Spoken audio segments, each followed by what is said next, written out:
হরে কৃষ্ণ, রাধে রাধে বন্ধুরা, সবাই কেমন আছে?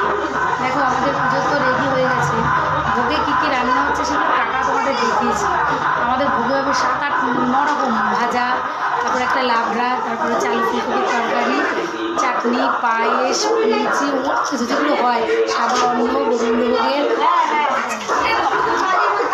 ফুলকপি, চাটনি, লাবড়া, তারপরে হচ্ছে এই দেখো ভাজা, তারপরে হচ্ছে এই যে আলু ফুলকপির আলু কাটা, বেলপাতা, আর হচ্ছে দুব্বা ছিল, আর হচ্ছে পুরো সব কাঁচা নিবাসী।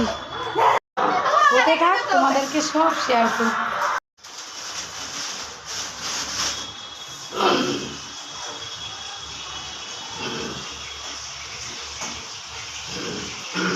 এই দই চাই, দিচ্ছি আমার মনে